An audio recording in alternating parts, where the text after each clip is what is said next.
महाराज भोज भी हाथी पर चढ़ करके स्नान करने जा रहे थे।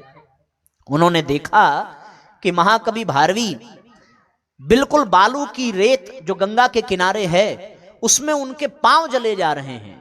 शरीर पर एक छोटा सा वस्त्र है, फक्कड़ कवि हैं, और पांव जल रहा है तो सीसी करके पांव उचक उचक करके रख रहे हैं। महाराज भोज ने कहा कि हे कविराज, आपको पांव में जलन हो रही है, आप मेरे हाथी पर आकर के बैठ जाइए। महाकवि भारवी ने कहा कि बैठने से क्या फायदा, थोड़ी दूर बाद जाकर के आप उतार देंगे। तो जब उतरना ही है तो हम चढ़ें क्यों? तो उन्होंने कहा अच्छा भैया, आपको हम नहीं उतारेंगे, हम हाथी ही आपको दान कर देते हैं। आज पुण्य तीर्थ में, पुण्य तिथि में दान का बड़ा फल मिलता है, ऐसा हमने सुना है, तो हम आपको हाथी ही दे देते हैं। उन्होंने कहा अब आप दे देते हैं तो फिर हम बैठ जा रहे हैं, इतना कह रहे हैं तो महाकवि भारवी हाथी पर चढ़ करके बैठ गए।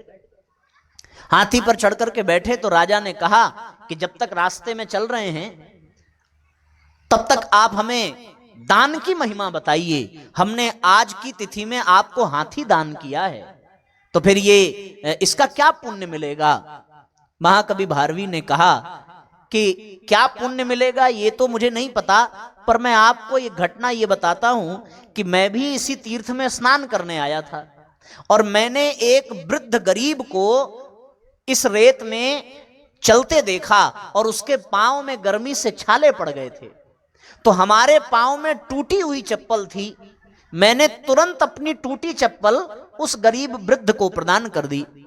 और मुझे यह लगता है कि उस गरीब वृद्ध को हमने टूटा चप्पल दान किया आज इस तीर्थ में, और टूटे चप्पल के दान करने का फल यह मिला कि हमें हाथी पर बैठने का सौभाग्य मिल रहा है। यही दान की महिमा है कि आपने टूटा चप्पल दिया और बदले में आपको हाथी मिला।